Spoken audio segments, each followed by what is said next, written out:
শুভ সকাল বন্ধুরা, তোমরা কেমন আছো? আশা করি সবাই ভালো আছো, আমিও ভালো আছি। তো বন্ধুরা, আমি সকাল সকাল ভিডিও শুরু করলাম। আজকে আমার ফুল গাছগুলোকে দিয়ে শুরু করলাম। তো এখানে গাছের মধ্যে ক্যাপসিকাম হয়েছে। আজকে এই ক্যাপসিকাম দিয়ে বাড়িতে রান্না হবে ফ্রাইড রাইস। তো আমার ভিডিও তোমরা পুরো ভিডিওটা দেখার চেষ্টা করবে, স্কিপ না করে পুরো ভিডিওটা দেখার চেষ্টা করবে। আশা করি তোমাদের ভালো লাগবে। তো বন্ধুরা দেখো, ক্যাপসিকামটা পেকেই গেছে অলরেডি, ওই জন্য বললাম যে আজকে ফ্রাইড রাইস রান্না হবে। এটা হচ্ছে আমাদের বাড়ির পিছনটা, তার মানে আমাদের সামনে যেটা দোকান ঘর আছে ওটার পিছনটা। এটা হচ্ছে গ্যারেজ ঘর, এখানে মানে এইদিকে পজিশন করা হয়েছে। এটা আমাদের বাড়ির পিছনটা, এটাও আমাদেরই বাড়ির অংশ। তো আজকে যে এখানে সব রেডি করা হয়েছে, আজকে বাড়িতে ফ্রাইড রাইস রান্না হবে। তাই এখানে বিনস, গাজর, কাজু, কিশমিশ, চেরি আর হচ্ছে ওই যে দেখালাম না তোমাদেরকে গাছের মধ্যে ক্যাপসিকাম হয়েছে, ওই ক্যাপসিকাম দিয়ে আজকে ফ্রাইড রাইস রান্না হবে। তো ফ্রাইড রাইসের সাথে সাথে খাসির মাংস রান্না হবে। তো এখানে সব রেডি করা হয়ে গেছে। আমি হচ্ছে বসে বসে পেঁয়াজ রসুন সব কাটাকাটি করছি, আর এদিকে সব ফ্রাইড রাইসের জিনিসগুলো দিদি সব রেডি করে নিয়েছে। তো আজকে আমরা জমিয়ে রান্না করব। তো দিদি এখানে ভাত নামিয়ে নিয়েছে একবারেই। ফ্রাইড রাইস যেটা রান্না হবে একটু তোমরা তো অলরেডি সবাই কম বেশি সকলেই জানে যে ফ্রাইড রাইস কেমন করে রান্না করতে লাগে। তো আমি শর্টকাটের মধ্যে যেটা হয় আর কি সেটা রান্না করে দেখানো হবে আর কি। বাড়িতে যেটা রান্না হবে আমাদের ওটা দেখানো হবে। তো এখানে হচ্ছে খাসির মাংস নিয়েছে। আজকে বাড়িতে শ্বশুরমশাই আছে, শ্বশুরমশাইয়ের ছুটির দিন আজকে। তো শ্বশুরমশাই আমরা ভাবলাম যে অনেক দিন থেকে আমরা খাসির মাংস খাই না, খাসির মাংস আর ফ্রাইড রাইস রান্না হবে বাড়িতে। কারণ হচ্ছে আমাদের অনেক দিনের ইচ্ছা যে ওখানে হচ্ছে আমাদের ক্যাপসিকামটা পেকে গেছে, ওই ক্যাপসিকাম দিয়ে আর কি ফ্রাইড রাইস রান্না হবে। তো এখানে হচ্ছে গরম কড়াইয়ের মধ্যে এইগুলোকে একটু গরম করে নেওয়া হচ্ছে যাতে তাড়াতাড়ি গুঁড়ো হয়, এলাচ, দারচিনি, লং এগুলোকে। তো এখানে হচ্ছে বসানো হয়ে গেছে অলরেডি।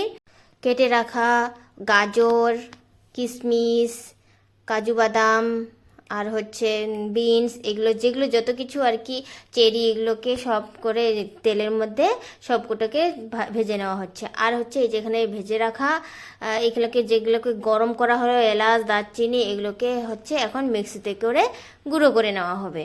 তাহলে এটা সেন্ট একটা ফ্লেভারটা চলে আসবে। তো এখানে সব রেডি হয়ে গেছে খাসির মাংসের জন্য। পেঁয়াজ রসুন সব আমি কেটে নিয়েছি।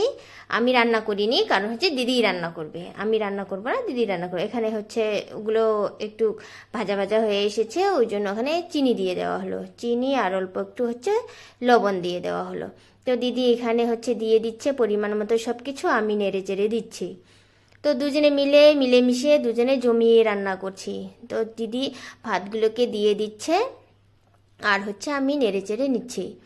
তো তোমরা আমার ভিডিও দেখতে থাকো বন্ধুরা, তোমাদের আশা করি ভালো লাগবে, সববার ভালো লাগবে। পুরো হাঁড়ি শুদ্ধ দিদি এই যে ঢেলে দিচ্ছে আর আমি নেড়ে চেড়ে দিচ্ছি, কারণ একা তো হয় না, এক হাতে দিদি দিচ্ছে আর আমি হচ্ছে এদিকে নেড়ে নিচ্ছি। তো এই দেখো গাইস, আমাদের সুন্দর একটা কালার চলে এসেছে। এই দেখো, আশা করি তোমাদের ভালো লাগবে। কেমন হয়েছে ভিডিওটা অবশ্যই কমেন্টে জানাবে বন্ধুরা। আমরা এইভাবেই মিলেমিশে রান্না করি আর হচ্ছে বাড়ির কাজগুলো দুজনে মিলেমিশে কাজ করি। তো এই দেখো আমি নেড়ে চেড়ে দিচ্ছি, সুন্দর একটা কালার চলে এসেছে। এটা হচ্ছে আমাদের ফ্রাইড রাইস রান্না। তো ফ্রাইড রাইস হয়ে গেছে, এবারে হচ্ছে ঘি ঢেলে দিল আর হচ্ছে এবারে এটাকে একটু নেড়ে চেড়ে নেবে, তাহলে চতুর্পাশে ঘিটা সমানভাবে মিক্সড হয়ে যাবে, মিশে যাবে। আর হচ্ছে এই যে যেখানে গুঁড়ো মশলাগুলো, এই যে যেগুলো ওকে এলাচ দারচিনি বেটে রাখা হয়েছিল মিক্সিতে করে, এগুলোকে দিয়ে দেওয়া হলো। এটা একটা সুন্দর একটা স্মেল চলে আসবে ফ্রাইড রাইসের।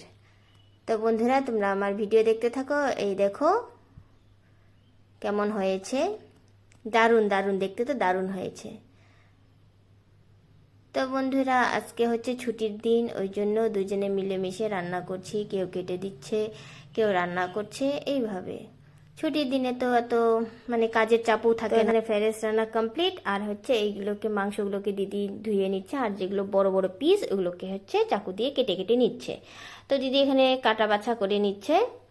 এই দেখো, খাসির মাংসতে অতিরিক্ত তেল থাকে, তো এই যে কাটা বাছা ধোয়া সব হয়ে গেছে, একদম রেডি। এইবারে হচ্ছে মাংসগুলোকে সব মশলা দিয়ে মাখিয়ে নেবে। হলুদের গুঁড়ো, পরিমাণ মতো লবণ, জিরার গুঁড়ো, এগুলো সব দিয়ে পেঁয়াজ, রসুন, আদা, লঙ্কা, এগুলো যেগুলোকে বেটে রাখা মশলাগুলো দিয়ে সব কিছু মেখে নেবে। মেখে নিয়ে প্রেসারে বসিয়ে দেবে, কারণ হচ্ছে খাসির মাংস এমনি রান্না ভালো হয় না, শক্ত থাকে মাংস, ওই জন্য আমরা প্রেসারে করে রান্না করি। তো একটা পদ্ধতি আছে যে এমনি কড়াইয়ে রান্না করলে, তাহলে হচ্ছে প্রেসার ছাড়া রান্না করলে পেঁপে দিলে সিদ্ধ হয়ে যায়, বেশি সিদ্ধ হয়ে যায়। ওই জন্য মানে আমরা না, আজকে প্রেসারে করেই নেব, কারণ হচ্ছে মাংসটা শক্ত থাকলে অত টেস্ট হয় না। প্রেসারে যদি 2-3টে সিটি দিয়ে নেওয়া হয় তাহলে কিন্তু ভীষণ নরম হয়ে যায় খাসির মাংস। তো তোমরা দেখতে থাকো আমার ভিডিও। এই যে এখানে সব কিছু দিদি দিয়ে দিল, এখানে হচ্ছে এখন সব কিছুকে দিয়ে একসাথে করে মেখে নেবে, মেখে নিয়ে তারপরে প্রেসারে দিয়ে দেবে। দেখো বন্ধুরা, তোমরা দেখতে থাকো আমার ভিডিও। তো আমি এখানে ভিডিও করছি, আর হচ্ছে এখানে দিদি যে তেল দিয়ে দিল, ওখানে তেল দিয়ে সব কিছুকে দিয়ে এবারে হচ্ছে মেখে নেবে। তো আমাদের অলরেডি এখন অভ্যাস হয়ে গেছে। আগে তো ভাবতাম যে, আগে যখন নতুন বিয়ে হয়ে এসেছি তখন হয়তো ভয় পেতাম যে লঙ্কা দিয়ে মাখবো, হাতে ঝাল লাগবে, কিন্তু এখন অভ্যাসে পরিণত হয়ে গেছে যে হাত দিয়ে মেখে নিলেও হাতে আর কিছু মনে হয় না। এটা আমাদের অভ্যাসে পরিণত হয়ে গেছে, হাত দিয়েই মেখে নিচ্ছে দিদি কাঁচা লঙ্কার ঝাল। তো দেখো বন্ধুরা, সব কিছু মাংস এপাশ ওপাশ সব কিছু নেড়ে ইসে করে মানে মেখে নিচ্ছে। এই পাশ এই দিকের মাংস এইদিকে, ওই দিকের মাংস ওইদিকে করে মেখে নিচ্ছে। মেখে নিলে চতুর্পাশে মশলাটা লেগে যাবে মাংসর মধ্যে আর কি। তারপরে এইবারে প্রেসারে দিয়ে দেওয়া হবে। তো তোমরা দেখতে থাকো বন্ধুরা। দেখো মেখেই নিচ্ছে, মেখে নিচ্ছে। অনেকক্ষণ মাখলে হয়তো মাংসটা ভালো আর কি হবে। তো মাখা একদম কমপ্লিট হয়ে গেছে। এবারে আমি বলছি হয়েছে হয়েছে, আর মাখতে হবে না। তো দিদি মেখেই যাচ্ছে, মেখেই যাচ্ছে। এইবারে মনে হয় মন দিয়ে দিদি রান্না করবে মনে হচ্ছে। এই দেখো বন্ধুরা, দেখো টমেটো দিয়ে দেওয়া হয়েছে। এই দেখো, এইবারে হচ্ছে এই যে সব মাংসগুলোকে মাখা হয়ে গেছে। মাখা হয়ে যাওয়ার পরে এবারে প্রেসারে দিয়ে দেওয়া হবে। সব মাংসগুলোকে প্রেসারে ঢুকানো হচ্ছে। দেখো বন্ধুরা, এই যে ফোড়নে দিয়ে দেওয়া হলো হচ্ছে গোটা জিরে আর হচ্ছে শুকনো লঙ্কা। বাড়িতে তেজপাতা নেই, তেজপাতা দিয়ে দেওয়া হলো না। তো ওখানে ফোড়নে দিয়ে আলুটাও একটু ভেজে নিল, কারণ হচ্ছে আগে ভাজা হয়নি, ওই জন্য এইগুলো ফোড়ন দিয়ে তার উপরেই ভেজে নিল আলু। তো বন্ধুরা, আমার ভিডিও আশা করি তোমাদের ভালো লাগবে। একটু কষ্ট করে দেখে নেবে সবাই। যদি কোনো ভুল হয়ে থাকে ক্ষমা করে দেবে। আলুটা অলরেডি ভাজা ভাজা হয়ে এসেছে। এই দেখো, প্রেসার থেকে এবারে নামিয়ে নেওয়া হবে। এবারে কড়াইয়ে দিয়ে দেওয়া হলো। এই দেখো বন্ধুরা, এবার প্রেসারে সিটি দিয়ে 3-4টা সিটি দিয়ে নেওয়া হয়েছে। প্রেসার খুলে গেল। এবারে হচ্ছে এই যে এইভাবে হচ্ছে আমরা খাসির মাংস রান্না করি। তো এই পদ্ধতিতে খাসির মাংস তোমরা কি কেউ রান্না করেছো? অবশ্যই কমেন্টে জানাবে বন্ধুরা। দেখো টকবক টকবক টকবক করে ফুটছে। তোমরা দেখো, আশা করি তোমাদের সবার ভালো লাগবে। কার কার খেতে ইচ্ছে হয়েছে বন্ধুরা, তোমরা চলে আসো আমাদের বাড়ি, শিগগির চলে এসো। সবাই মিলেমিশে খাবো আমরা, জমিয়ে আজকে আড্ডা দিয়ে খাবো। এই দেখো বন্ধুরা, প্রায় মাংস হয়ে এসেছে। এই দেখো, জলটা শুকিয়ে গেলেই রেডি হয়ে যাবে। এই দেখো বন্ধুরা, আমার মাংস রান্না কমপ্লিট। আমি রান্না করিনি, কিন্তু দিদি রান্না করেছে। তাই আমি রান্না করলে অবশ্যই বলতাম যে আমি রান্না করেছি, দিদি রান্না করেছে, আমি একটু ভিডিও বানিয়ে নিয়েছি। এই দেখো বন্ধুরা, তো রান্নাটা দেখে তো মনে হচ্ছে দারুণ টেস্ট হয়েছে। বন্ধুরা, তোমাদের কেমন হয়েছে দেখো, কালার কি সুন্দর হয়ে এসেছে, কি সুন্দর কালার চলে এসেছে। তো বন্ধুরা দেখো, দেখে তো মনে হচ্ছে দারুণ হেভি হেভি টেস্ট হয়েছে। তোমাদেরও ইচ্ছা করবে দেখলে খেতে। এই দেখো, দিদি নেড়েই নিচ্ছে। মাংসটাকে ভালো করে কষিয়ে নিলে না মাংস দারুণ টেস্টি হয়। একটু জল দিয়ে দেওয়া হলো। এই দেখো, এবার জল দিয়ে এই জলটা ফুটিয়ে গেলে মাংস রান্না কমপ্লিট। দেখো এই জল দিয়ে একটু নেড়ে চেড়ে দিচ্ছে। এই দেখো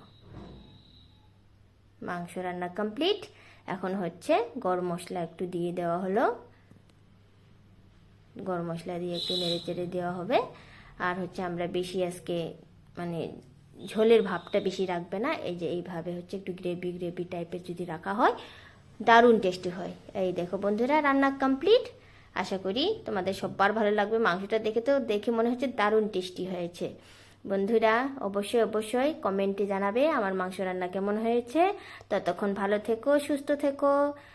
নেক্সট ব্লগে আবার দেখা হবে। টাটা।